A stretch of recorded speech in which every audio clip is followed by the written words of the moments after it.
We'll hear counsel in our final case, Muriithi versus Shuttle Express, Inc.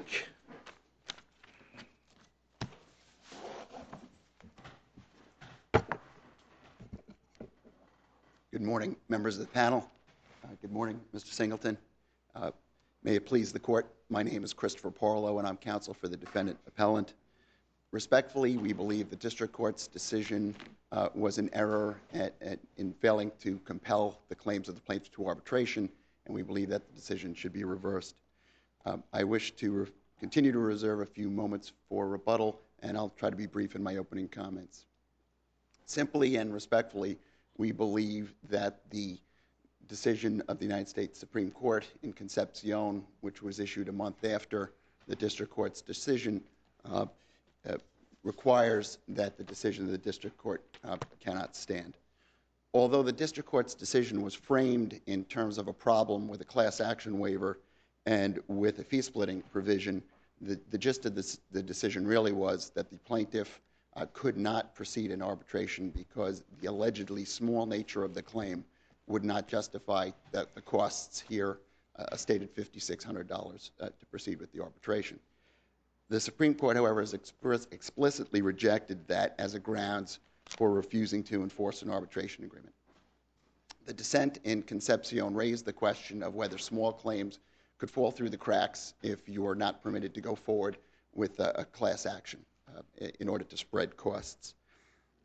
But even if that was the case and a desirable reason for having class actions, the Supreme Court was clear that that issue could not overcome the strong public policy that exists to enforce the arbitration agreements between parties. Well, doesn't the Greentree case say that you can look at the cost splitting as it relates to the enforceability of arbitration clauses? I'm not sure that it goes that far, Your Honor. And it does. It says you can, yeah. What I think that the Greentree decision did in dicta was talk about the hypothetical question of whether the costs of proceeding on arbitration, what would happen if a plaintiff could not pay those? And would that preclude enforcement of an arbitration agreement? Right. Greentree assigns the burden to the party who seeks to invalidate the arbitration agreement on the grounds that arbitration would be prohibitively expensive.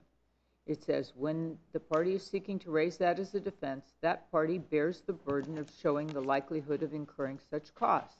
And in this case, the party did not meet the burden. That is in Greentree. And that's quoting from page 522. So the Supreme Court did definitely. I mean, what you say isn't correct. If you don't know what the case says, you should tell us that. But it said something exactly opposite of what you're maintaining. Your Honor, the difficulty I have with the Greentree decision is that the court did not need to answer the question of what would happen if the plaintiff, in fact, could not pay for the arbitration, because in that case, the court found that there was insufficient evidence of that. Well, but the court recognized that it was a defense, did it not? Because if the plaintiff was assigned the burden of proof and failed to meet the burden, the court wouldn't have even gone there if that didn't exist as a defense. Isn't that correct? Absolutely, Your Honor. And this court in Adkins and Bradford have followed on that theory of vindication of rights.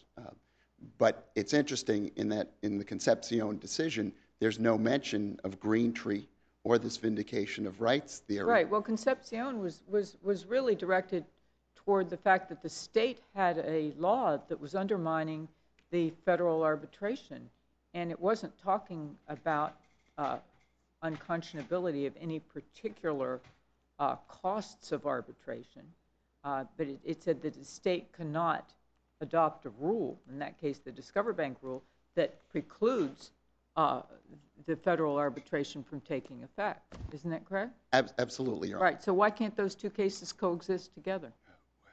The Concepcion was, in fact, I think primarily about class action waivers, the class action waiver that was brought about by the Discover Bank rule. But what many district courts and courts of appeal have latched onto following Concepcion was the language in Concepcion that said that the fact that small claims may fall through the cracks is not a justification for avoiding arbitrability. Right, but that doesn't take back the Green Tree recognition that prohibitive arbitration costs can be a defense to the duty to arbitrate under a contract. It does not, Your Honor. But I did find interesting that the Concepcion case neither mentions Green Tree nor the vindication of rights theory. And, of course, the Supreme Court has taken up for review for the third time the American Express merchants litigation, which will directly address the parameters of the vindication of rights theory. So since Green Tree still exists, I mean, Concepcion didn't do anything to Green Tree, and you seem to be agreeing to that.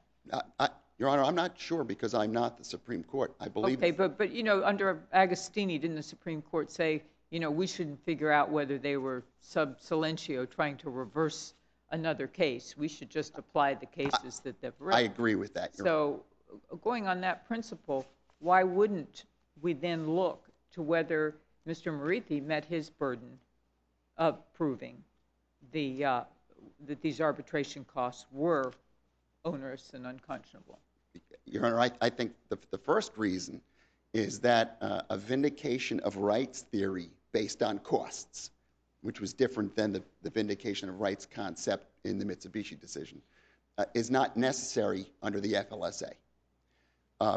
The way the FLSA was structured by Congress is that an individual could go to the Department of Labor to prosecute a claim. The Department of Labor could take that claim on individually or decide to bring it on behalf of a group. In addition to going to the Federal Department of Labor, an individual, Mr. Muriithi, could have gone to a state agency, which often has parallel rights with respect to wage and hour claims. In addition, built into the text of the statute itself is the ability for an individual to negotiate his or her own claims, which permits an individual like Mr. Muriithi to go to an employer. And there are protections built into the statute that say that the claims of that individual are not waived unless, in fact, the claims are paid off in their entirety. So based upon the structure of the statute and the creation of an agency empowered to carry out the goals of that statute, neither arbitration... Is there any statutory right that doesn't have an agency behind it that could represent the plaintiff? Well, I mean, you'd be repealing an awful lot of federal law. No, I think every... That creates private causes of action, if we followed your reasoning. I mean, the Department of Labor, the Department of Justice, the EEOC, my goodness. Your Honor, I think it's an issue, but built into the FLSA was the idea that small claims could exist, that there could be... Is your client prepared this morning, right here in open court, to agree to cover all the costs? Yes. Why didn't you say that in the district court? The cost... Or maybe you did. We didn't have an argument in the district court. You didn't have an argument, and you didn't do it in your memorandum. No, we did not. But you're saying this morning that you agree, your client agrees this morning to waive the provision regarding splitting of arbitration costs for purposes of this proceeding.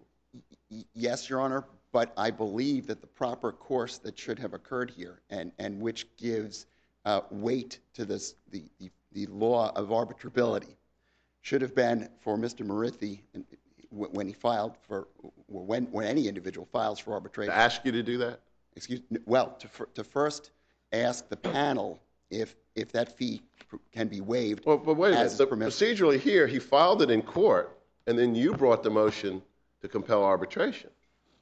And so I suspect Mr. Singleton's response is going to be, well, why didn't they just say that when they filed a motion for arbitration to compel arbitration? By the way, we waived the splitting of costs provision in the franchise agreement. Your Honor, that could have occurred, and there are multiple decisions now that say even if it's when I raise it with you today, that would cure an issue on that point with respect to an inability to proceed. But what really should happen is an approach to the arbitration panel that could waive the fee. If that doesn't occur... Then he comes back to court? No, he could come to us and ask him to waive the fee. And in either of those circumstances, the issue of the cost is removed, Your Honor. Probably be legal malpractice, don't you think? On whose part, Your Honor? Well, obviously, on the plaintiff's part, if a lawyer were to agree in federal district court, judge, you can dismiss this because we're going to go to arbitration, and then ask the respondent or the franchisor to waive the splee fitting provision. I can't imagine a lawyer ever doing that. Your Honor, while conscious. I think there are myriad problems with the way this would play out if this decision is not reversed. We have a problem as defense counsel or any counsel who's seeking to enforce arbitrability. The first thing we learn in Lawyer 101 is you must instantly move to compel arbitration for fear that you waive it by using the judicial forum.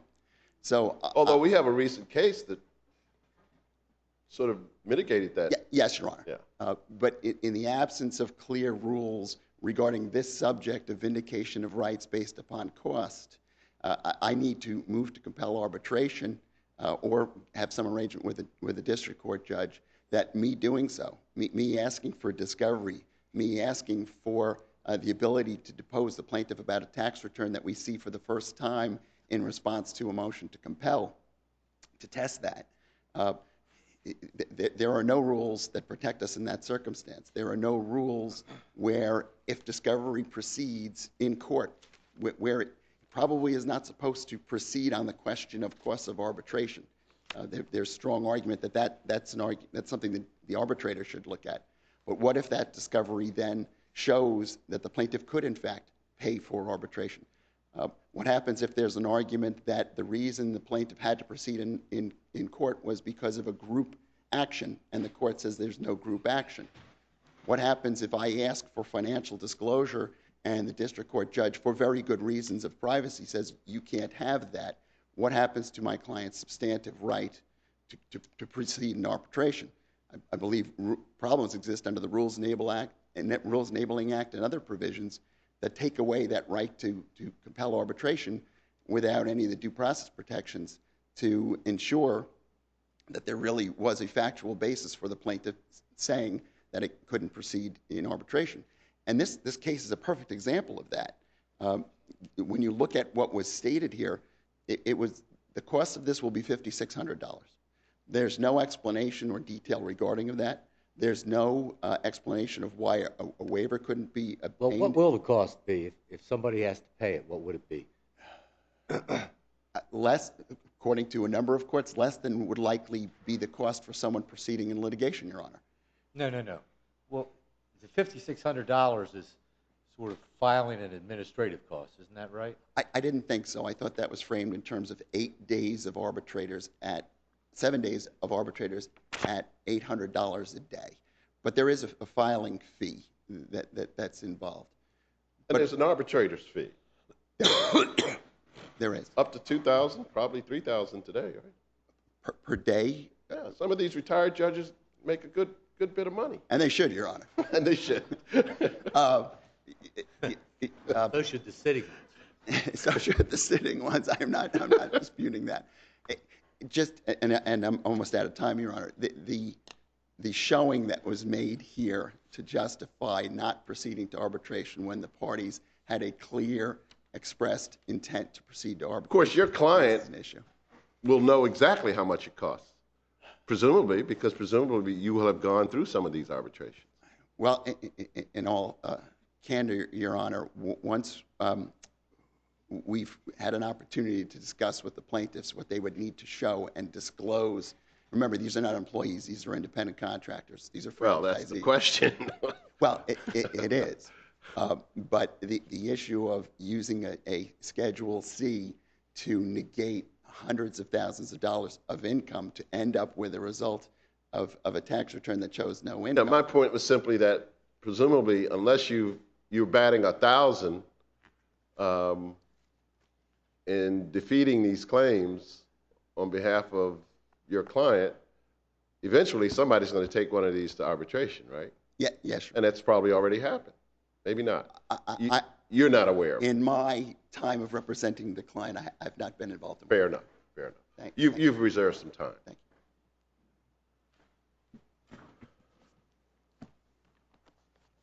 Please, the court. John Singleton for Mr. Muriithi, and just to avoid confusion, all these people dressed in blue are not actors in some off-Broadway production of the Blue people, but are the drivers, in fact. These drivers, and a central issue in this case, frankly, from my perspective, is when these drivers first are asked to sign a franchise agreement that includes this clause that says you will arbitrate any disputes. It's based upon a belief that there's a franchise agreement. Now, one of the counts of this is, and the central part of this is, no, that was fraud. This isn't a franchise agreement. In fact, you are all employees. And if one could avoid starting with what Congress started in 1947 with Taft-Hartley, and 1964 with Title VII of the Civil Rights Act, Americans with Disabilities Act, Fair Labor Standards Act, all these acts that are created and passed by Congress to protect employees would be absolutely wiped out. Just because someone can wipe. Let me ask you this. How do you get to $5,600 in this case?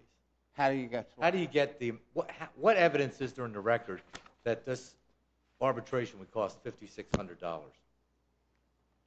I can tell you I do a lot of... No, in the record. I don't know, Your Honor. I don't know what... Well, don't you have a proof failure then under Greentree? Because Greentree clearly says that you have party... I was not the counsel at that... Right, I understand that. But what I'm saying is you've got a problem under Greentree because it says here a party who seeks to invalidate an arbitration agreement on the grounds of prohibitively expensive costs bears the burden of showing the likelihood of incurring such costs. And that's at 522. You have to meet that burden in order to prevail, don't you?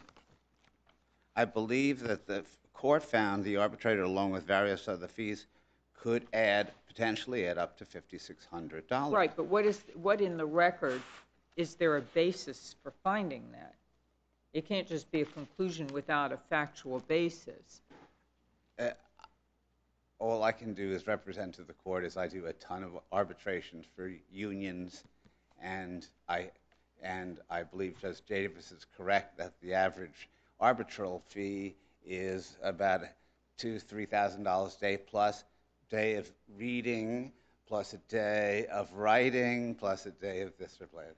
And so most arbitrations cost around that amount. You're saying that's meeting a burden of proof, having the judge say $5,600? Your Honor, I'm not going to dispute that with you because I know it's one of the many factors is the fee-splitting provision of whether or not something is unconscionable. The court looked to prohibition of class actions and the truncating of statute of limitation. Under each of these laws, had these people believed they were employees and they were now waiving their rights to jury trials, they were waiving their rights to statutes of limitation, they were waiving their Section 7 rights under the National Labor Relations Act to join together for their mutual aid and protection. They were waiving a plethora of rights. Well, Muriithi would still have had the ability, though, to prove that the costs of individual arbitration would be prohibitive, irrespective of any other waivers, would he not have? I will tell you this, Your Honor, that one of the arguments in making these people employees and why there was an FLSA case was because they were alleging that they were working 24 hours a day to make, not answering my question. To make not even minimum wage, to simply pay off those fees that they owed to Super Shuttle. And that was, so people who can't afford simply that, I don't care what, if you said the cost of an arbitration was $300, I would tell you that these people can't pay it because they don't make enough money. And The simply, record does need to show that, doesn't Yeah. it? and I agree with you, Your Honor. I'm not sure whether they did it by affidavit or whether, but somehow this court believed and found that the cost of an arbitration was approximately $5,600. And I will tell you, from my experience, that's rather low. But what do I know? You know, the essence, and that's one of the things. I mean, one of the things is the class action. Can these people go forward? Can these people bring something as a class? Can these, or the truncating of statute of limitations? Each one of these are factors, Your Honor. I will tell you this, that the state of Maryland has found these people to be employees. And so Can the arbitrator award attorney's fees at the end of the arbitration? unless it's in the agreement, no. Well, I think they're entitled to it under the FLSA, aren't they? Under the FLSA. Now, at any point in this, as they continue to churn out franchise agreements, they've never made an attempt to change the wording in this. They have not, in the unemployment cases, as these people file unemployment, challenged the state of Maryland, said, oh, state of Maryland, you know what, you've got to arbitrate each one of these unemployment cases. Okay, you can't make a state arbitrate. I agree with that. But can't. Well, isn't that the essence of this? They're saying my a question is dispute this. that arises out of a franchise must be arbitrated, and we're saying, well, this doesn't arise out of the franchise. They're employees, and they're entitled to their rights under the Fair Labor Standards Act. There are all kinds of cases where the litigants can't afford the costs. Like if you bring a medical malpractice case in Virginia, you're required to have an expert before you file suit. And I promise you that medical mal-attorneys front the cost of that. Why wouldn't that happen here? If you prevail in the arbitration, are you entitled to all the relief you can get under the FLSA? That's up to the arbitrator, Your Honor. Well, okay, it's up to the arbitrator. Okay, You know, can the arbitrator award attorney's I guess fees? the arbitrator, as in any such thing, such as Title VII or this, the prevailing party is entitled to reasonable attorney's fees as determined by that court. Now, I don't know if they use any matrix. I don't know. Where does it say that? Does it say that in the Federal Arbitration Act? No, it says that if one were saying. It says that in the FLSA. Yeah, if one were saying that I prevailed, I'm now actually bringing not a claim that's under the franchise agreement. I'm bringing a claim under Fair Labor Standards Act, which frankly doesn't fall under the franchise agreement.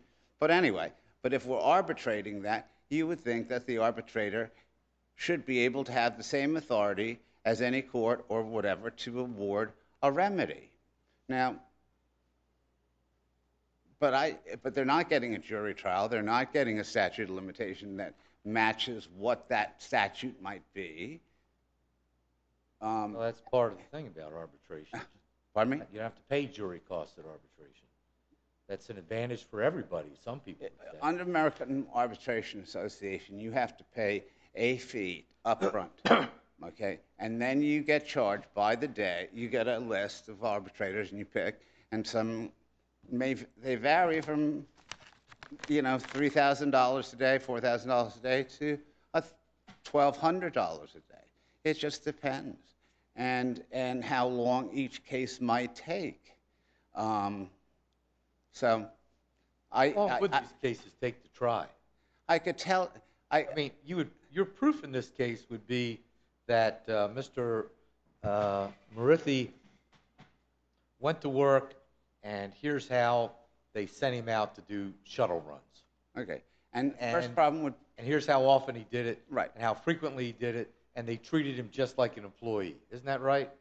That's pretty much what the evidence is in this case. The evidence is that every aspect of their employment Right. was absolutely controlled by this employer. So ergo, they're employees. Right. And that's what the court found. The court found in each and every one of these that these people were employees. What court found that? I believe that everything I read in this decision is that according to that they have treated them as employees, and Well, nobody's rewarded them any relief yet, have they? No, I believe the issue of whether or not they're employees is not before this court. Well, it's not. No, they are employees. I think for the purposes of this appeal, they have to be considered employees. Why is that? Yeah. All that's happened below is the district court denied the motion to dismiss and the motion to compel arbitration. District court hasn't made any findings.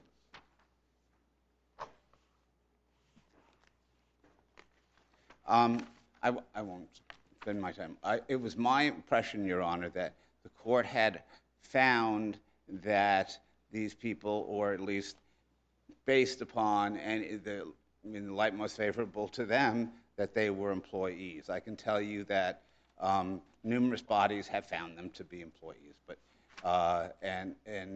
that's if that's the issue.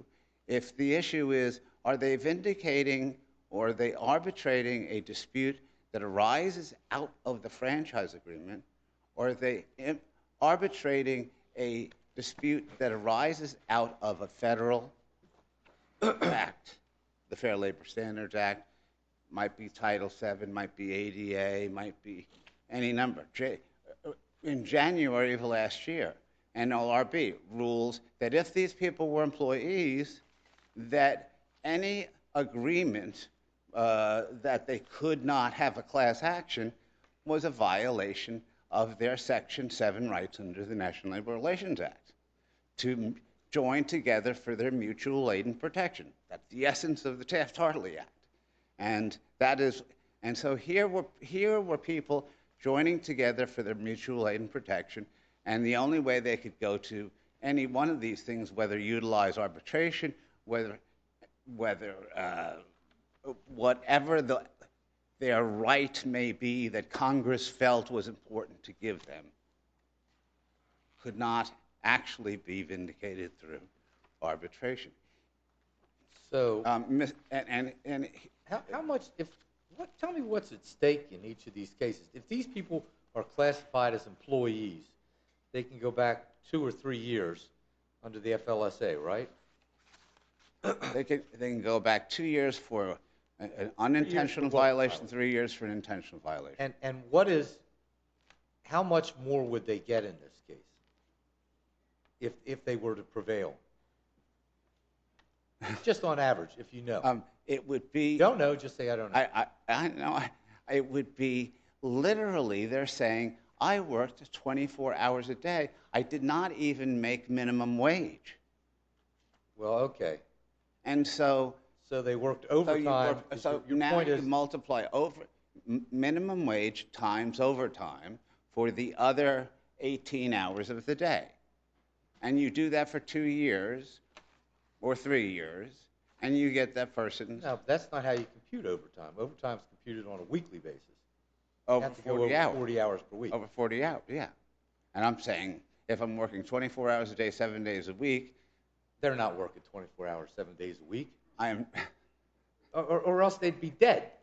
I will tell you, Your Honor, that they have slept in their vehicles. They have done whatever they have had to do to survive and be able to pay what they had to pay in fees each week. And Well, I will agree they've been treated badly. That's apparently, if what's in the complaint is true, they've been badly mistreated. Yes. Especially under the FLSA. But the problem that I have with the whole situation is, I don't know, without knowing how much money is at stake, and without knowing with some certainty what the arbitration cost is, I I don't think, maybe my colleagues are different, but I don't think I can make an analysis under the Greentree decision of whether this is prohibitive. I mean, I will confess that the average FLSA case has low dollars in it. It is my understanding that the district court found that it was based upon the fee-splitting provisions, the prohibition against class action claims, the truncating of statute of limitations. Mr. Singleton, I'm sorry, I don't mean to interrupt your answer to Judge Gibney, but is the appellant's undertaking here today on the record to relieve your client of arbitration costs take that issue entirely out of the case now? I would say to you this, is that there are a plethora of rights that they would have had. They would have had a right to. Could you just answer my question first and then go on? But that was not ever offered. I understand, but it's now offered here on the record in open court. And my question is, does that take that issue out of this case? I could go through and ask each one of them. Well, no, you only have one client here on appeal. I appreciate the presence of these gentlemen. Part of this whole thing was whether or not they could file a class action, and that's why all of them are here. I'm not sure they were going to get an answer to that question, No matter what the outcome of this case is. But my point simply is that with respect to the undertaking, that issue is no longer in this case. I think because it is now, there's some representation made at this late stage that, gee, we'll pay the cost of arbitration after many years later, when we may or may not be able to prove or find the records or do whatever we have to do, whether we would have the right. So you want to hedge. Okay, I understand that. There's a lot of rights and there's a lot of time that has passed that has made Well, I don't think he's asking whether you would accept the offer. The question is whether the cost, if they say we'll pay the cost, does the cost issue go out of the case? The answer to that's got to be yes, doesn't it? I could say to you this is I think that would make, certainly it would have made a difference had it been said at that time.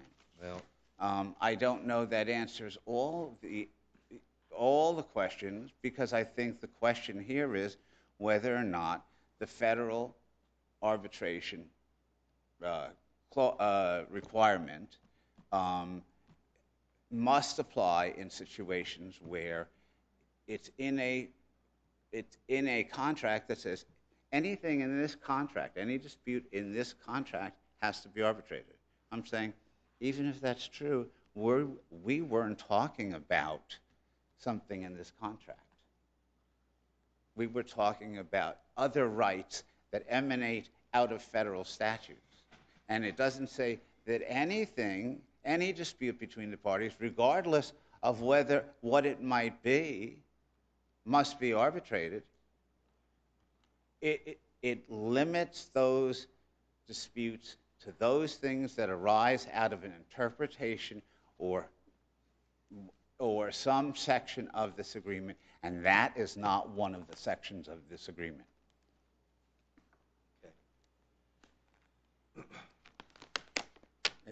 If the court has nothing else, I will. Thank you, Mr. Singleton. Thank you.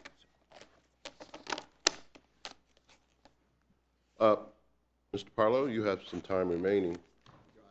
Before you do your rebuttal, could I just ask you, I couldn't find it, is there anywhere in the franchise agreement notice to the prospective franchisee that he or she should retain counsel or has the right to counsel or anything? You know, normally, not normally, but often we see that kind of language in a disparate bargaining power kind of situation. Your Honor, I don't recall if there is in the franchise agreement, but there is also a 50-page franchise disclosure document. So it may be in there. Yes, which everyone must get a certain number of days and that's not in the record before signing. I don't think it is, Your Honor. Okay, thank you. Well, Can an arbitrator declare the contract unconscionable? There are many grounds for unconscionability, Your Honor. No, can an arbitrator make that decision?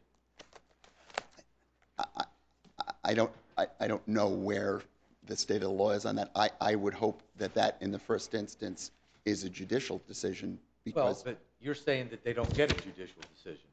So my question is, can they go to an arbitrator and get everything they would get in court except a jury trial? Different question. Yes, and to the question that one of you raised about whether attorney's fees can be awarded, I see nothing in this arbitration agreement or in the rules of the AAA that would preclude that. And I don't see anything in here, and parties are able to, in arbitration clauses, limit the ability to get certain forms of relief, and there are certain limits here, but not as to attorney's fees, not as to the damages available under the FLSA. You asked a question about whether this was an average FLSA case. It's not close to an average FLSA case. Just on the issue of the overtime that Mr. Singleton indicated would be due, that's tens of thousands, if not $100,000 with double damages over a 3-year period.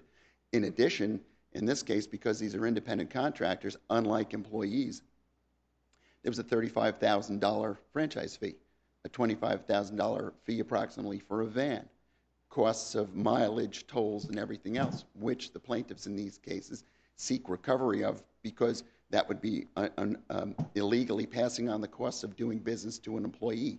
So under a mandatory reimbursement statute or an anti-deduction statute, we're already talking without overtime, well over $70,000, close to $100,000 without the overtime component. So this is not an average FLSA case, but you wouldn't know that because there's nothing in the record, contrary to the decisions, prior decisions of this court.